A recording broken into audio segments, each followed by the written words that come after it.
नमस्ते, मैं हूं किशोर अजवाणी। पाकिस्तान की कूटनीति का एक ही उसूल है, जो पैसा दे उसकी लात भी भली। अमेरिका के साथ उसकी कूटनीतिक दोस्ती इसी उसूल पर टिकी थी। अमेरिका ने पैसा देना बंद किया तो वो पाकिस्तान का दुश्मन हो गया। फिर चीन ने पैसा दिखाकर पाकिस्तान को एक तरह से अपना गुलाम भी बना रखा है। ये बात और है कि पाकिस्तान इसे चीन की दोस्ती मानता है। सऊदी अरब से लेकर संयुक्त अरब अमीरात के साथ भी पाकिस्तान की ऐसी ही दोस्ती रही। वहां की सल्तनतों के लिए पाकिस्तान गुलामों की फैक्ट्री जैसा है।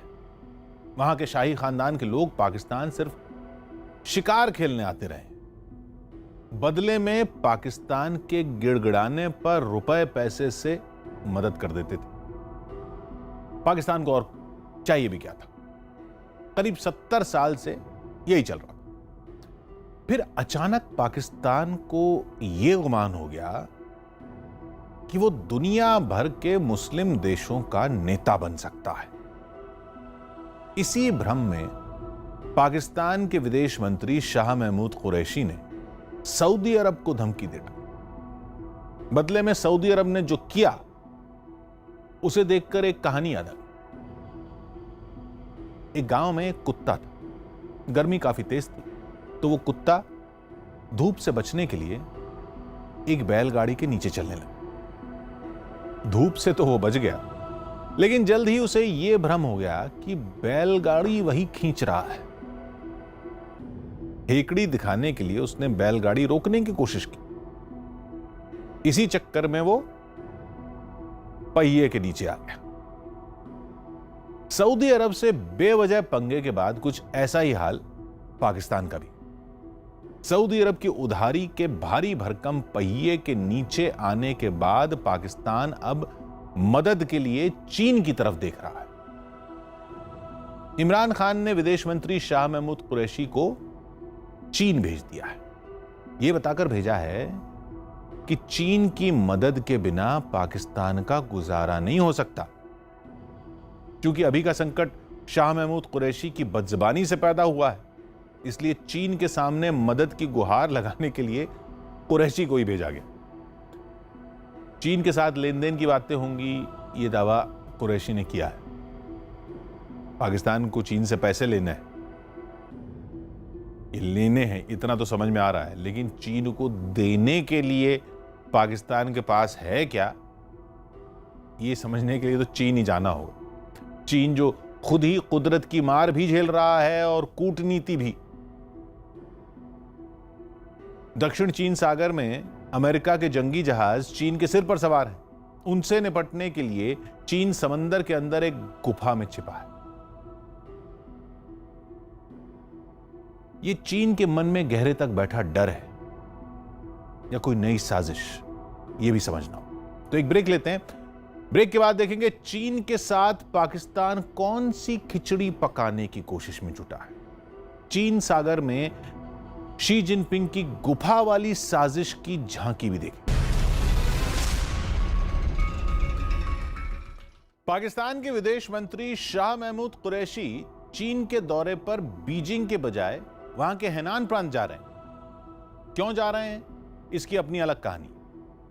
अभी तो यही बात खटक रही है कि विदेश मंत्री तो आमतौर पर किसी देश की राजधानी में ही जाते हैं। फिर चीन के विदेश मंत्री वांग यी ने कुरैशी को मिलने के लिए हेनान प्रांत क्यों बुलाया? चीन और पाकिस्तान की ओर से इस पर कोई सफाई नहीं दी गई, लेकिन चीन और पाकिस्तान के विदेश मंत्रियों के मिलन से पहले हेनान की कुछ तस्वीरें आई, जिससे असली माजरा कुछ समझ में आ रहा है। हेनान प्रांत में ही यूलिन नाम की जगह है, जहां चीन की नौसेना की परमाणु पनडुब्बियों का सबसे बड़ा अड्डा है। वहां एक तरफ पहाड़ हैं और दूसरी तरफ दक्षिण चीन सागर। सैटेलाइट से कुछ तस्वीरें सामने आई, जिनकी पड़ताल द वॉर जोन नाम के एक रणनीतिक थिंक टैंक के विशेषज्ञों ने चीन की एक बड़ी साजिश का पर्दाफाश किया पड़ताल करके। दावा यह है कि चीन ने समंदर के अंदर भारी भरकम गुफा बना ली जिसमें कम से कम 20 परमाणु पनडुब्बियों को छिपाया जा सकता है। फिलहाल माना यह जाता है कि यूलिन के नौसैनिक अड्डे पर चीन की 7 परमाणु पनडुब्बियां हैं। सैटेलाइट से मिली तस्वीरों में एक परमाणु पनडुब्बी गुफा में दाखिल होती भी नजर आई। इन तस्वीरों को देखते ही याद आया कि अमेरिका में वैज्ञानिकों की एक संस्था है, FAS यानी फेडरेशन ऑफ अमेरिकन साइंटिस्ट्स। उसने 2008 में हेनान में समंदर के अंदर जो हलचल देखकर जो अंदाजा लगाया था वो बिल्कुल सही था। वैज्ञानिकों ने तभी बता दिया था कि चीन समंदर में गुफा बना रहा है। चीन की इस गुफा को तभी से जेम्स बॉन्ड लेयर नाम दिया गया। इस नाम के पीछे भी बड़ी दिलचस्प कहानी है। 1967 में जेम्स बॉन्ड सीरीज की 5वीं film you only live twice release हुई। इस फिल्म के खलनायक का हेडक्वार्टर समंदर के अंदर एक गुफा में था। तब दक्षिण चीन सागर में वैसी ही गुफा में चीन परमाणु मिसाइलों से लैस अपनी पनडुब्बियां छिपा रहा। इसका मतलब यही निकाला जा रहा है कि चीन किसी बड़ी साजिश में जुटा है। दक्षिण चीन सागर में तनाव का माहौल तो वो पहले से बना ही रहा है। एक दिन पहले चीन की सेना ने ताइवान की खाड़ी से अमेरिकी नौसेना के बेहद ताकतवर जहाज USS मस्टिन के गुजरने पर ऐतराज जताया। फिर 24 घंटे के अंदर ही चीन की नौसेना ने पूर्वी चीन सागर में पानी के अंदर निशाने लगाने के अभ्यास का वीडियो भी जारी कर दिया। चीन के विदेश मंत्री भी तिब्बत का दौरा करने के बाद दक्षिण चीन सागर के पास डेरा डाले बैठे। चीन के बॉर्डर वाले इलाकों में वहां के विदेश मंत्री के इन दौरों को साउथ चाइना मॉर्निंग पोस्ट ने भी सामान्य नहीं माना है। 4 दिन पहले एक आर्टिकल में चीन के राजनीतिक विश्लेषकों के हवाले से बताया गया कि चीन में विदेश मंत्री के ऐसे दौरों का मतलब यही होता है कि चीन मान चुका है कि उस पर हमले का खतरा है। उसकी परमाणु पनडुब्बियों वाली गुफा में हलचल भी इसी का संकेत है। पूरी दुनिया में लाल झंडा लहराने का ख्वाब देखने वाले चीन पर पूरी दुनिया लगाम लगा रही। अमेरिका ने चीन की चौतरफा घेराबंदी कर दी है। इससे बौखलाया चीन अब पूरी दुनिया को अपनी जमीन की भूख मिटाने के लिए मिटा देने की साजिश रच रहा है। इस साजिश को अंजाम देने के लिए चीन ने समंदर में तबाही और बर्बादी की ऐसी गुपचुप तैयारी की है जिसका पर्दाफाश सैटेलाइट से आई कुछ तस्वीरों से हुआ है। इन तस्वीरों से यह साफ जाहिर हो रहा है कि चीन समंदर के नीले पानी को खून से लाल कर देना चाहता है। समंदर को खून से लाल करने के लिए चीन जो ब्लूप्रिंट तैयार कर रहा है उसका हेडक्वार्टर उसने समंदर के भीतर एक ऐसी गुफा में तैयार किया है जिस पर किसी की नजर ना पड़ सके। वैसे तो चीन ने ये गुफा 12 साल पहले ही तैयार कर ली थी, लेकिन इसे साजिशों के अड्डे में अब तब्दील किया गया है।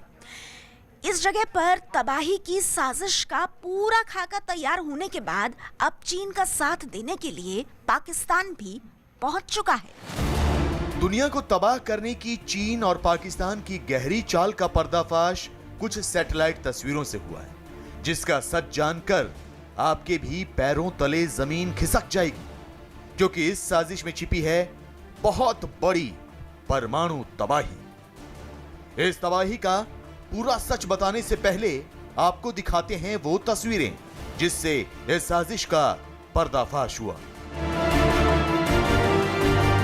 इन सैटेलाइट तस्वीरों को ध्यान से देखिए। इन्हीं तस्वीरों से चीन की परमाणु साजिश का पर्दाफाश हुआ है। इस तस्वीर में काले रंग की नजर आ रही ये छाया दरअसल एक खतरनाक पनडुब्बी है जो आगे जाकर एक गुफा में दाखिल होने वाली है। दुनिया के सामने पहली बार ऐसी तस्वीरें सामने आई हैं जिसमें एक पनडुब्बी एक गुफा में दाखिल हो रही है। इन तस्वीरों के सामने आने के बाद पूरी दुनिया में हलचल मच गई है और यह माना जा रहा है कि चीन कोई बड़ी तबाही की साजिश रच रहा है। चीन की इस पनडुब्बी की तस्वीर सामने आने के बाद दुनिया भर के एक्सपर्ट इसकी जांच में जुट गए हैं और अब तो इस पनडुब्बी से जुड़ा जो सच सामने आया है वो हैरान तो करता है ही, साथ ही बेहद डरावना भी है। क्योंकि तस्वीरों में दिख रही पनडुब्बी चीन की है और यह पनडुब्बी शांग क्लास की टाइप 093 सीरीज की पनडुब्बी है जो परमाणु हमला करने में सक्षम है और इसके सहारे परमाणु धमाका तक किया जा सकता है। परमाणु हमला करने वाली चीन की पनडुब्बी का एक गुप्त गुफा में दाखिल होना यह साबित करता है कि चीन के इरादे ठीक नहीं हैं और यहां कोई बड़ी साजिश को अंजाम दिया जा रहा है। क्योंकि यह समंदर का एक ऐसा इलाका है जहां चीन पहले भी कई बड़ी साजिशों का ब्लूप्रिंट तैयार कर चुका है, इसलिए इसे चीन की साजिशों का द्वीप भी कहा जाता है। चीन की साजिशों के ठिकाने की जो तस्वीरें सामने आई हैं वो चीन के हैनान द्वीप की है। चीन का हैनान द्वीप दक्षिण चीन सागर में है और यह करीब 34,000 वर्ग किलोमीटर का इलाका है। चीन ने यहीं पर पनडुब्बियों का सबसे बड़ा ठिकाना बनाया है। यह जगह पहले से ही काफी बदनाम रही है। चीन की पनडुब्बी जहां दिखी है वहां पर चीन ने अपनी पनडुब्बियों के लिए गुप्त ठिकाना पहले ही बना रखा था, लेकिन इस जगह पर पहाड़ी को काटकर एक गुफा बनाई गई है। ये सच अब तक दुनिया को नहीं पता था, लेकिन अब सैटेलाइट तस्वीरों के माध्यम से ये साफ हो गया है कि समंदर के किनारे पहाड़ियों को काटकर चीन ने ऐसी गुफाएं तैयार की हैं जहां बड़ी बड़ी साजिशें रची जा रही हैं।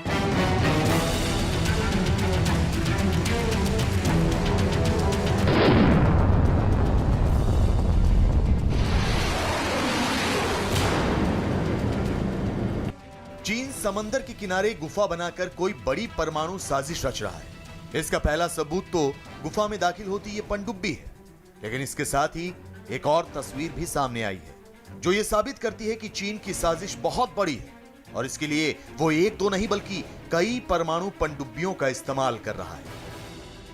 ये चीन की साजिश का पर्दाफाश करने वाली दूसरी तस्वीर है। यह हैनान द्वीप पर बना पनडुब्बियों का पोर्ट है। यहां हमेशा कुछ पनडुब्बियां जरूर मौजूद होती हैं, लेकिन हैरानी की बात यह है कि इस वक्त ये सभी खाली हैं।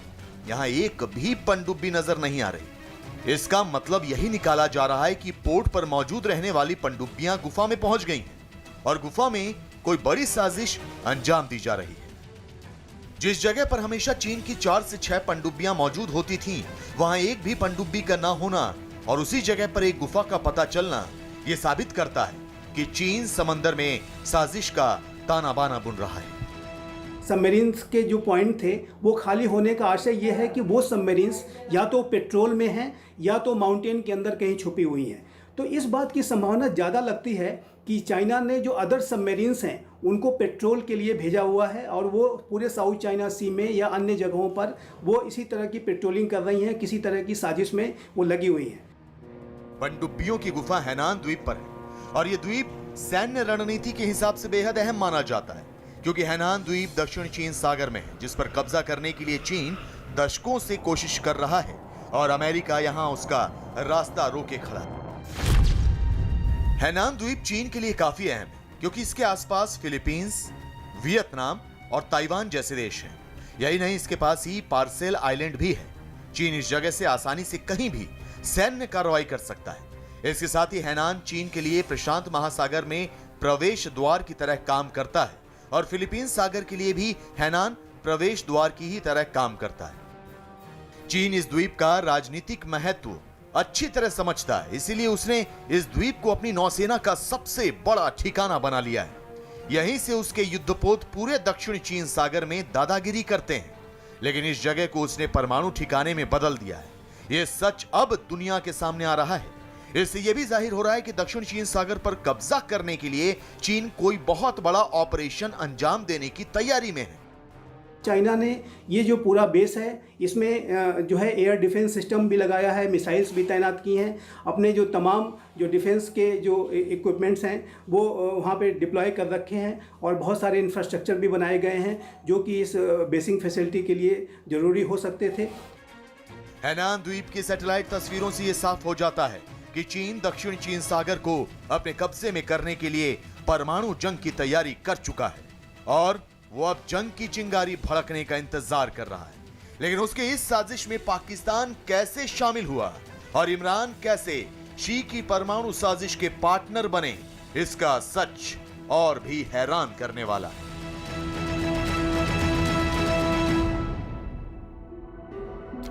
पाकिस्तान के विदेश मंत्री शाह महमूद कुरैशी के लिए सऊदी अरब सांसद बना था, सांसद बन गया। अब सऊदी अरब की वजह से ही उनको राहत की सांस मिल गई।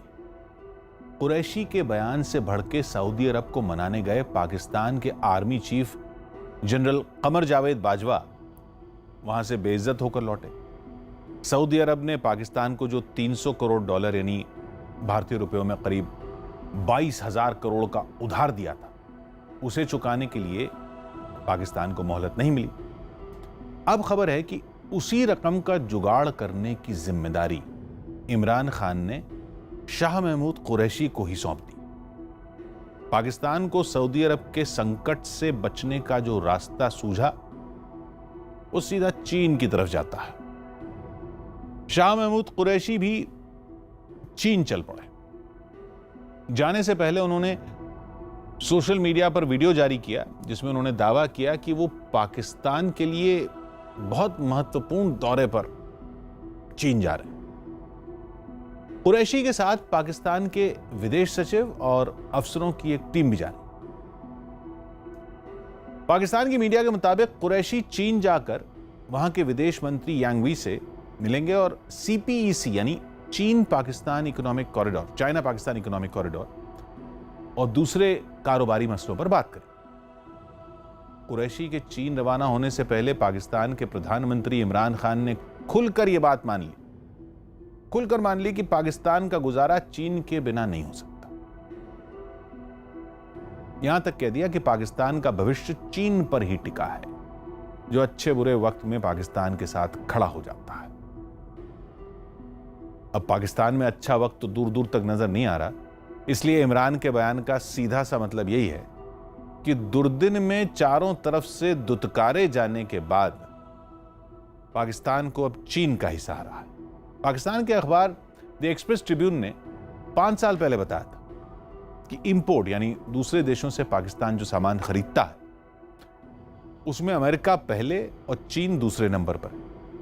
वहीं एक्सपोर्ट यानी पाकिस्तान जिन देशों को सामान बेचता है उनमें चीन तीसरे नंबर पर है। पहला नंबर यूरोपियन यूनियन और दूसरा अमेरिका का है। यह बात 5 साल पहले की। उसके 2 साल बाद ही दुनिया के बाकी देशों ने पाकिस्तान से कारोबारी रिश्ते कम करने शुरू कर दिए। तो 2017 में पाकिस्तान ने 31% सामान चीन से ही मंगाया। बदले में पाकिस्तान ने गिलगित बाल्टिस्तान और POK से लेकर बलूचिस्तान तक एक बड़ा हिस्सा CPEC के नाम पर चीन के हाथों गिरवी रखा। वहां CPEC का काम देख रहे चीन के मामूली कर्मचारी भी पाकिस्तान के लोगों पर जब चाहे हाथ उठा देते, जब मन किया लात मार देते, वो भी पाकिस्तान की आर्मी की मौजूदगी में, क्योंकि CPEC का पूरा काम पाकिस्तानी सेना की देखरेख में ही हो रहा है। चीन के कर्मचारियों की सुरक्षा के लिए पाकिस्तान ने अपनी फौज की स्पेशल यूनिट बना दी। CPEC में पाकिस्तान की हिस्सेदारी बस इतनी ही है, बाकी जो कुछ है वो चीन का। इसी प्रोजेक्ट के नाम पर चीन से मदद मांगने के लिए कुरैशी चीन पहुंच गए। परमाणु साजिश के द्वीप पर पहुंचे पाकिस्तान के विदेश मंत्री। चीन ने हैनान द्वीप पर जो परमाणु साजिश रची है उसे अंजाम तक पहुंचाने के लिए चीन को एक साथी की जरूरत है और इस कमी को पूरा करने के लिए पाकिस्तान उसके साथ खड़ा हो गया। समंदर के जरिए दुनिया में तबाही का चीन ने जो ब्लूप्रिंट तैयार किया है उसे उसकी मंजिल तक पहुंचाने के लिए पाकिस्तान भी चीन का मोहरा बन चुका है। हैनान द्वीप पर चीन के साथ साथ इमरान खान की एक टीम भी इस साजिश को अंजाम देने के लिए पहुंच गई। दक्षिण चीन सागर को पूरी तरह से निगलने के लिए चीन ने हर दांव आजमाया, लेकिन अमेरिका और दूसरे देशों के साथ आने की वजह से चीन को अपने कदम पीछे खींचने पड़े। लेकिन चीन की जमीन की भूख ऐसी है कि उसे मिटाने के लिए चीन किसी भी हद तक जा सकता है और इसीलिए अब दक्षिण चीन सागर में लाल झंडा लहराने के लिए चीन परमाणु ताकत का इस्तेमाल तक करने को तैयार है और इस काम को अंजाम देने के लिए चीन पाकिस्तान के कंधे पर सवार होने की तैयारी में है। चीन ने समंदर में जो परमाणु साजिश रची है उसका अड्डा उसने हैनान द्वीप को बनाया है, जहां समंदर के किनारे पहाड़ियों को काटकर ऐसी गुफा तैयार की गई है जिसमें कई पनडुब्बियां समा सकती हैं। सैटेलाइट तस्वीरों से यह सामने आ चुका है कि चीन यहां बहुत तेजी से अपनी परमाणु पनडुब्बियों को हथियारों से लैस कर रहा है। इसके लिए सभी पनडुब्बियां हैनान द्वीप पर बनी गुप्त गुफा में पहुंच गई हैं और इसी हैनान द्वीप पर अब पाकिस्तान की एक टीम विदेश मंत्री शाह महमूद कुरैशी की अगुवाई में भी पहुंच रही है, जिसका ऐलान पाकिस्तान से चीन रवाना होने से पहले खुद विदेश मंत्री कुरैशी ने किया है। मैं एक मुख्तसर एक रोज़ा बहुत अहम दौरे पर चीन के लिए रवाना हो रहा हूँ। मेरी कल वज़ीर आज़म से इस दौरे से मुतल्लिक बात हुई। अल्हम्दुलिल्लाह ये जो मेरा डेलीगेशन है ये पाकिस्तान की पॉलिटिकल और मिलिट्री लीडरशिप की सोच की अक्कासी करेगा। कुरैशी ने ऐलान जरूर किया कि वो एक अहम दौरे पर चीन जा रहे हैं। उन्होंने ये भी बताया कि चीन में उनकी मुलाकात चीन के विदेश मंत्री से होगी। साथ है ये दौरा अहम है, लेकिन इस दौरे के पीछे जो साजिश छिपी है इसके बारे में कुरैशी बेहद सफाई से सब कुछ छिपा ले गए। इसके बावजूद पाकिस्तान की पोल खुल गई, क्योंकि पाकिस्तान के विदेश मंत्री शाह महमूद कुरैशी चीन जा रहे हैं। चीन में कुरैशी की मुलाकात चीन के विदेश मंत्री से होगी, लेकिन आमतौर पर ऐसी बैठक देश की राजधानी में होती है। अगर राजधानी में नहीं हुई तो किसी बड़े शहर में होती है। लेकिन हैरानी की बात यह है कि कुरैशी ना तो बीजिंग जा रहे हैं और ना ही चीन के किसी दूसरे बड़े शहर का दौरा करेंगे, बल्कि वो अपनी टीम के साथ सीधे हैनान द्वीप पहुंचेंगे। इसी द्वीप पर उनकी मुलाकात चीन के विदेश मंत्री से होगी।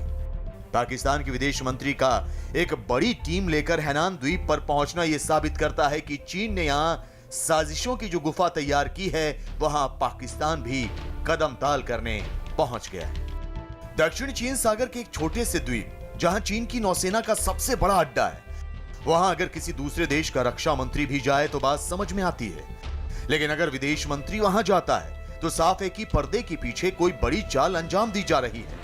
वैसे तो कुरैशी के हैनान दौरे से चीन पाकिस्तान की साजिश का पर्दाफाश नहीं होता, लेकिन कुरैशी के हैनान पहुंचने से पहले ही चीन की गुप्त गुफा की तस्वीरें सामने आ गईं, जिससे चीन पाकिस्तान की परमाणु साजिश का पर्दाफाश हो गया। पाकिस्तान और चाइना की सरकारें इसे इस तरह से दिखा रही हैं कि ये पाकिस्तान और चाइना के विदेश मंत्रियों का एनुअल स्ट्रेटेजिक डायलॉग है, लेकिन ये इस बात को दर्शाता है कि चाइना और पाकिस्तान का जो एक नापाक गठजोड़ है वो लगातार बढ़ता जा रहा है।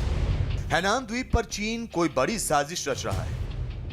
इसकी आहट काफी पहले से मिल रही थी, क्योंकि ताइवान से विवाद शुरू होने के बाद से ही चीन हैनान में अपने हथियार और गोला बारूद जमा करने शुरू कर चुका था।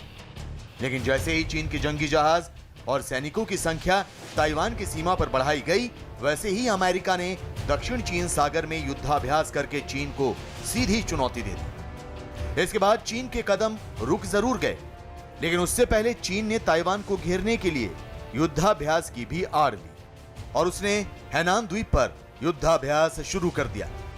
इस युद्धाभ्यास के बहाने चीन ने ताइवान को डराने की कोशिश की। यह युद्धाभ्यास पीएलए के दक्षिणी कमांड थिएटर की अगुवाई में किया गया। इसके लिए ताइवान के नजदीक मरीन कमांडो और हॉवरक्राफ्ट तैनात किए गए। इतना ही नहीं, चीन ने हमला करने वाले हेलीकॉप्टर भी यहां तैनात किए। मकसद ताइवान को डराना और शक्ति प्रदर्शन करना था। इसलिए चीन की सरकारी मीडिया ग्लोबल टाइम्स ने युद्धाभ्यास का वीडियो भी जारी किया। चीन की इस हरकत का नतीजा यह हुआ कि ताइवान की सीमा पर चीनी सैनिकों और जंगी जहाजों की बढ़ती तादाद को देखते हुए अमेरिका ने अपने aircraft carrier USS Ronald Reagan को फिर साउथ चाइना सी में तैनात कर दिया और यह ऐलान कर दिया कि दक्षिण चीन सागर में चीन की दादागिरी नहीं चलने दी जाएगी, क्योंकि अमेरिका दक्षिण चीन सागर में चीन के दावे को पहले ही नकार चुका है। जुलाई के महीने में ही ट्रंप प्रशासन ने कहा था कि चीन का लूटपाट करने वाला रवैया नहीं चलेगा। साफ है कि दक्षिण चीन सागर चीन का इलाका नहीं है और वहां उसकी मनमानी नहीं चलेगी। और अब दक्षिण चीन सागर में चीन की दादागिरी बर्दाश्त नहीं की जाएगी। चीन ने कोरोना की आड़ में ताइवान और दक्षिण चीन सागर में कब्जे की एक बड़ी साजिश रची थी, लेकिन अमेरिका के कड़े रुख से उसकी साजिशों पर पानी फिर गया। इसके बाद चीन ने हैनान में 12 साल पहले बनाई अपनी गुफा में एक नई साजिश रचनी शुरू की। इस बार उसने परमाणु ताकत के इस्तेमाल का फैसला किया। मामला परमाणु ताकत से जुड़ा था, इसलिए चीन को कुछ और देशों के साथ की जरूरत थी। ऐसे में पाकिस्तान सबसे पहले उसका साथ देने हैनान की गुप्त गुफा में पहुंच गया।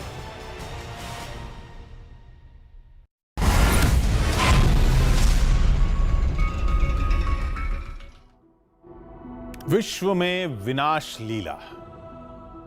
हर बार उतरता है आसमान धरती पर और उसे अपनी छाती से चिपका लेता है। आसमान खोलता है धरती की छाती में और टुकड़ा टुकड़ा दिखाई देने लगते हैं। मकान, पेड़, आदमी। आदमी पेड़ पर बैठा देखता है चारों ओर। सिर्फ छतें हैं, छतों पर उकड़ू बैठा भगवान या आसमान। हिमाचल प्रदेश के मशहूर कवि हैं केशव। उनकी इस कविता जैसा हाल दिल्ली से दरभंगा और गुरुग्राम से गुजरात तक करीब 2/3 हिंदुस्तान का है।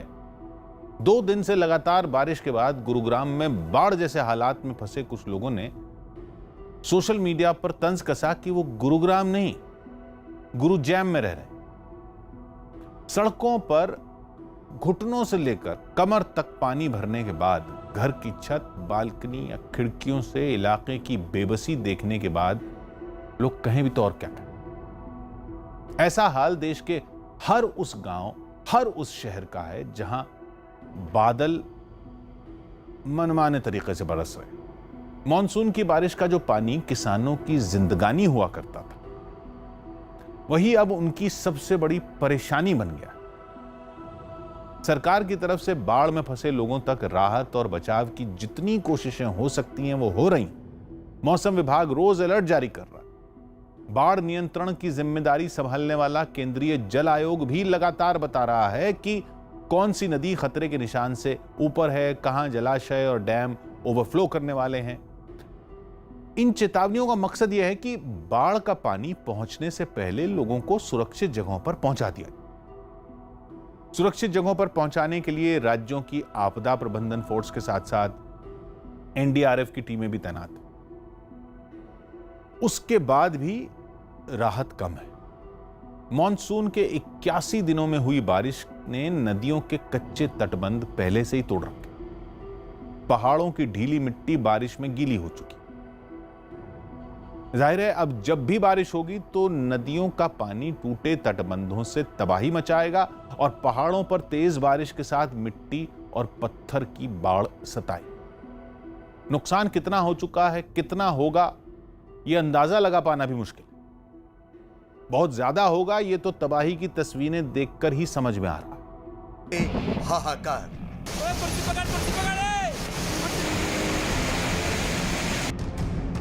ये सैलाब है, सैलाब। ऐसा सैलाब जिसके रास्ते में आने वाली मजबूत से मजबूत चीज भी तिनके की तरह बह जाती है।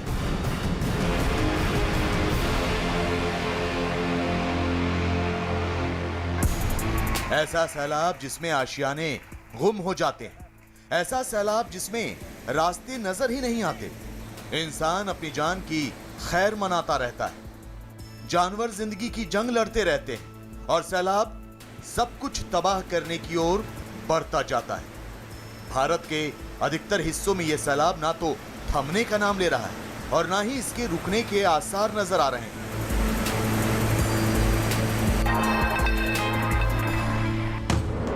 बादल, बारिश और नदियों का बढ़ता जलस्तर खतरे की घंटी बजा रहा है।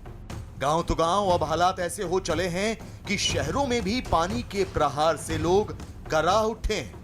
राजधानी दिल्ली हो या उससे सटे इलाके, बारिश के बाद यहां सड़कें समंदर में तब्दील हो गई। घर से बाहर निकलना जान जोखिम में डालने जैसा हो गया है। रास्ते में गड्ढे हैं और गड्ढों में पानी। ऐसे में किसी भी वक्त कोई भी अनहोनी हो सकती है।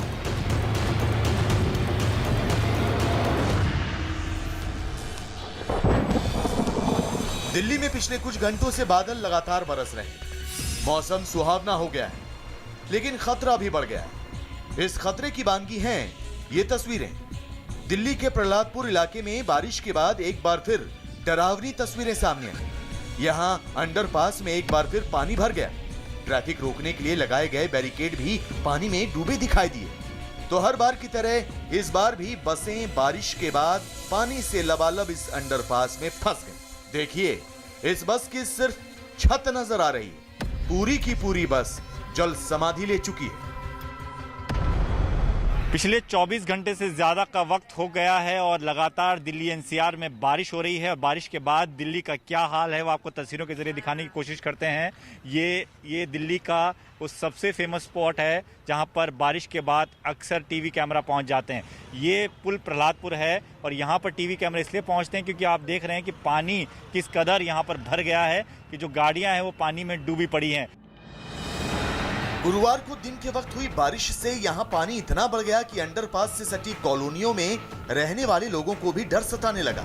यहाँ के बाशिंदों में जमीन धंसने और बिल्डिंग गिरने का खौफ साफ नजर आने लगा। प्रहलादपुर अंडरपास में जल भराव से हालत इतनी खराब हो गई कि ट्रक और डंपर भी डूब गए। कुछ लोग जो काम से बाहर निकले वो भी फंस गए। देखिए कैसे ये बाइक सवार बारिश और बदहाल सिस्टम का शिकार हो गया।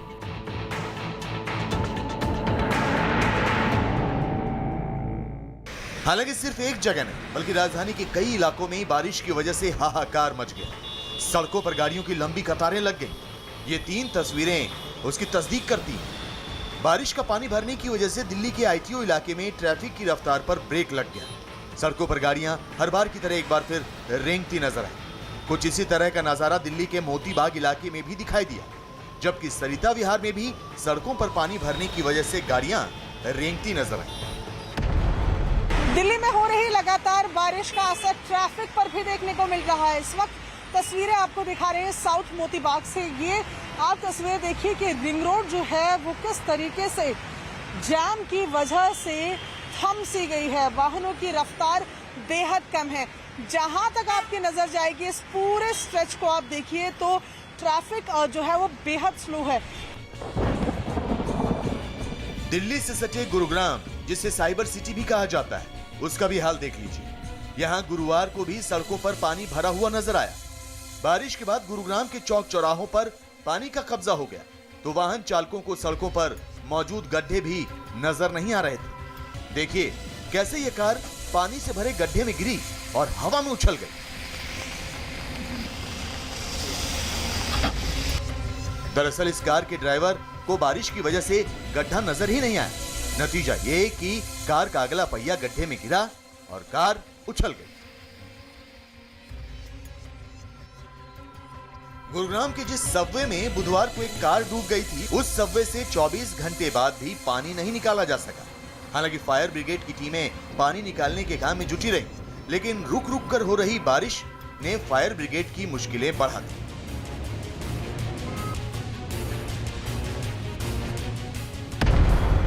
एक दो गाड़ियां नहीं है यहाँ पर फायर सर्विसेज की। यहाँ पर फायर सर्विसेज की अगर गाड़ियां देखें तो 1 2 3 और आपको बताऊं 4 5 6 7 फायर सर्विसेज की गाड़ियां हैं। मैं अपने वीडियो जर्नलिस्ट पुजारी से कहूंगा कि एक बार आपको नीचे का नज़ारा दिखाएं। ये है वो सबवे, आप देखिए किस कदर यहाँ पर पानी इकट्ठा हुआ है। बारिश का पानी है ये, और इसका लगातार अभी पानी निकालने का काम हो रहा है। गुरुग्राम में बारिश की वजह से कई जगह सड़कें भी धंस गईं, जिससे ट्रैफिक जैम की स्थिति पैदा हो गई।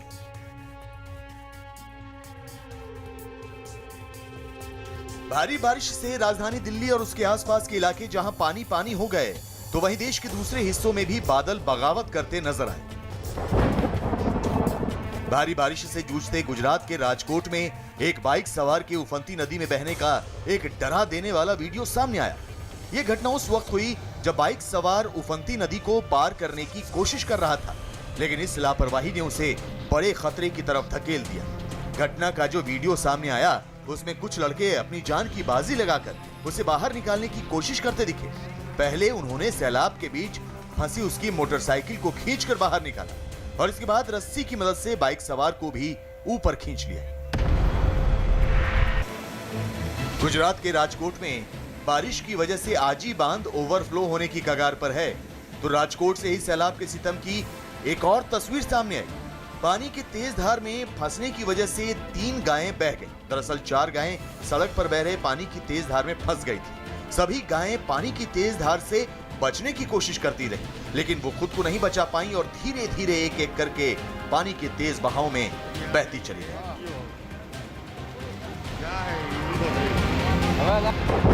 गुजरात के बाद अब आपको उत्तर प्रदेश लिए चलते हैं और दिखाते हैं लखीमपुर खीरी की ये तस्वीरें। लखीमपुर खीरी के 5 तहसीलों के 170 गांव बाढ़ में डूब गए हैं। यहां आसमानी आफत से लगभग 60,000 की आबादी को खासी मुसीबत का सामना करना पड़ा है।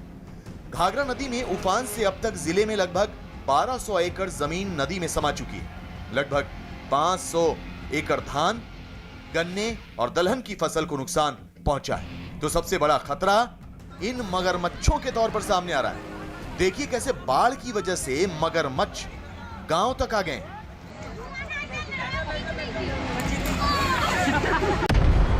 लखीमपुर खीरी के 123 गांव ऐसे हैं जो बाढ़ से प्रभावित है और उन गांवों में पूरी तरीके से पानी घुस चुका है। इस समय लखीमपुर खीरी की सदर तहसील के मीलपुरवा गांव में आप देख सकते हैं मेरे ये जो आपको विजुअलों में देख रहे हैं, ये एक नदी नहीं है, ये गांव के खेत है, खलियान है।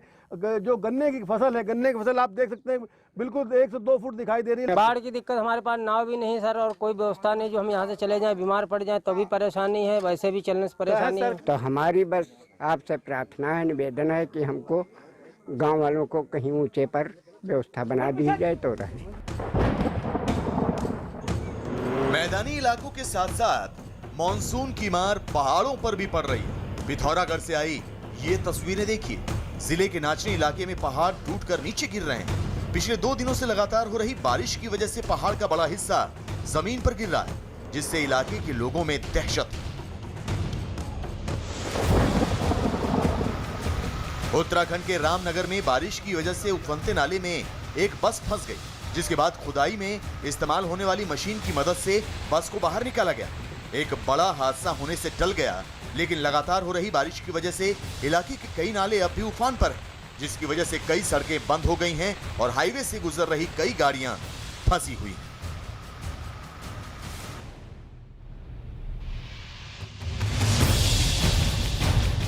मौसम विभाग की माने तो अगले कुछ घंटों तक देश के करीब 15 राज्यों में मूसलाधार बारिश हो सकती है। मैदानी इलाकों से लेकर पहाड़ों तक बादल सैलाब का सबब बन सकते हैं।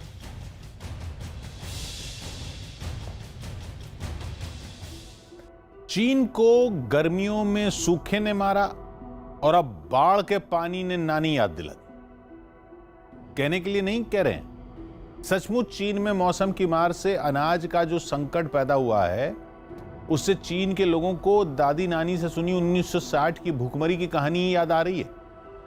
चीन 71 साल में सबसे बड़े सैलाब और 60 साल के सबसे बड़े अनाज संकट में फंस चुका है। 10 दिन पहले चीन के राष्ट्रपति शी जिनपिंग को भी अपनी बेबसी का अंदाजा हुआ और वो चीन के लोगों पर बरस पड़े। शी जिनपिंग ने खाने की थाली में भोजन छोड़ने वालों को जी भर के कोसा। उन्होंने भोजन की बर्बादी को शर्मनाक बताया। अपने अफसरों को इस बात का हुक्म दिया कि प्लेट में खाना छोड़ने वालों को सुधारने का तरीका ढूंढा जाए। अब चीन के लोग डरे हुए हैं कि जैसा वहां आबादी रोकने के लिए 1 चाइल्ड पॉलिसी को डंडे के जोर पर लागू किया गया था, कहीं उसी तरह से चीन के लोगों को गिनकर निवाला देने का कानून तो नहीं लागू होने जा रहा। वैसे इस संकट के लिए कुछ जिम्मेदार चीन के लोग हैं तो कुछ वहां की सरकार भी। चीन की एकेडमी ऑफ साइंस ने 2018 में एक रिपोर्ट तैयार की थी, जिसमें बताया गया कि वहां के रेस्टोरेंट और कैंटीन में हर साल 1 करोड़ 80 लाख टन खाना बर्बाद हो जाता है। इतना खाना जिससे 5 करोड़ लोगों का पेट भरा जा सकता। क्योंकि तब चीन पर आर्थिक महाशक्ति बनने का भूत सवार था, इसलिए सूखे और बाढ़ की वजह से फसलें बर्बाद होने के बाद भी चीन की सरकार ने इस रिपोर्ट को नजरअंदाज कर दिया। वो भी तब जब चीन को अपनी जरूरत का 20% अनाज दूसरे देशों से खरीदना पड़ रहा था। शी जिनपिंग ने तब अनाज का उत्पादन बढ़ाने के बजाय हथियार बनाना ज्यादा जरूरी समझा था। अपने उन्हीं हथियारों के दम पर चीन ने दुनिया भर के देशों को अपना दुश्मन बना लिया। अब चीन की सरकार के सामने 150 करोड़ लोगों का पेट भरने की चुनौती। सूखे से निपटने के नाम पर चीन में जो बड़े बड़े डैम बनाए गए थे वो अब बाढ़ के संकट की वजह बन गए। उन बांधों से छोड़े गए पानी की मार से 37 लाख लोगों के बेघर होने की बात चीन की सरकार नहीं मानी, खुद सरकार। एक हफ्ता पहले तक चीन में बाढ़ से 54,000 मकान ध्वस्त होने की खबर आई थी। चीन के सबसे बड़े बांध थ्री गॉर्जेस डैम से हर सेकंड में 76,000 घन मीटर पानी छोड़ा जा रहा है, जो पहले से उपनाई वहां की यांगत्से नदी में समा रहा। नदी पहले ही उपनाई हुई। सिचुआन प्रांत में यह नदी खतरे के निशान से 10 मीटर ऊपर बह रही, 10 मीटर ऊपर, और रास्ते में जो भी आ रहा है उसे अपने साथ सामान ही नहीं बल्कि चीन के महाशक्ति बनने के सपने को भी बहा ले जा रहा है। चीन के मीडिया में आई रिपोर्ट्स के मुताबिक बाढ़ से अब तक चीन में 200 से ज्यादा लोगों की मौत हो चुकी है। कई लोग तो लापता भी बताए जा रहे हैं। कहा यह भी जा रहा है कि कुदरत के इस कहर के चलते चीन को अब तक 25 अरब डॉलर का नुकसान हो चुका है। हालांकि चीन की कम्युनिस्ट सरकार ये दावा कर रही है कि उसने अब तक 65,000 से ज्यादा लोगों को सुरक्षित स्थानों पर भेज दिया है, लेकिन इन तस्वीरों को देखकर ऐसा लगता नहीं है कि चीनी सरकार की मदद से उसकी जनता की मुश्किलें कम हो रही हैं। चीन में सैलाब से किस तरह तबाही मची है, इसकी एक तस्वीर देखिए। ये मोनोरेल जैसे ही सुरंग से बाहर निकलती है, बाढ़ से बेहाल चीन के शहरों का हाल साफ नजर आता है। जहां देखो पानी ही पानी। चीन के हाईटेक शहर भी कुदरत की मार को बर्दाश्त नहीं कर पा रहे। भारी बारिश की वजह से बांध ओवरफ्लो हो गए हैं।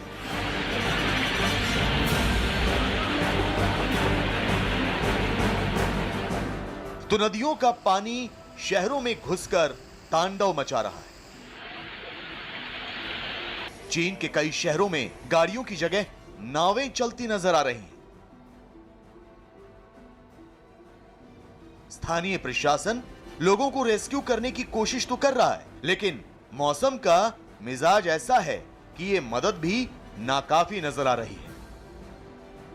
हालांकि दक्षिण पश्चिम चीन के यांगत्से नदी के ऊंचाई वाले इलाकों से करीब 1 लाख लोगों को सुरक्षित स्थानों पर पहुंचाने का दावा किया जा रहा है। 因被淹范围较广，加之路况复杂，车辆和船只无法通行，我们只能采取徒步的方式，逐户进行搜救。再次确认一下，我们这个楼是否全部居民全部撤离完毕了？主要是想再次确认一下，我怕有遗漏的问题，就这样。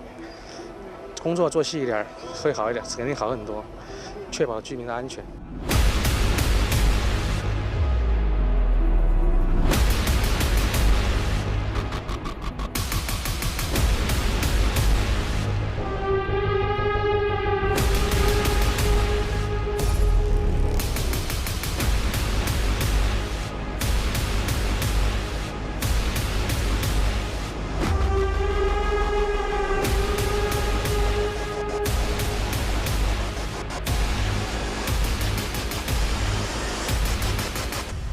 भीषण बाढ़ से चीन के 1200 साल पुराने विश्व विरासत स्थल पर भी खतरा मंडराने लगा है।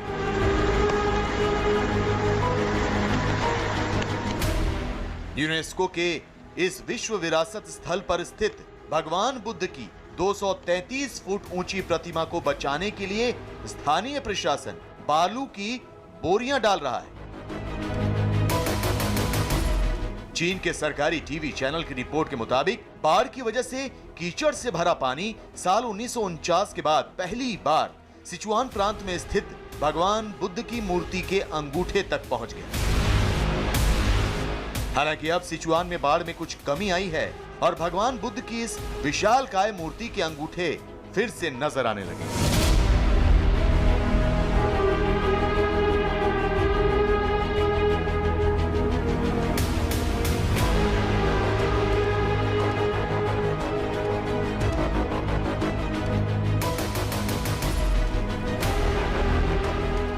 वैसे तो चीन में हर साल बाढ़ आती है, हर साल ऐसे ही चीन की जनता को भारी नुकसान उठाना पड़ता है। लेकिन आपको यह जानकर हैरानी होगी कि तबाही के इस सैलाब के पीछे और कोई नहीं बल्कि खुद चीन की सरकार है।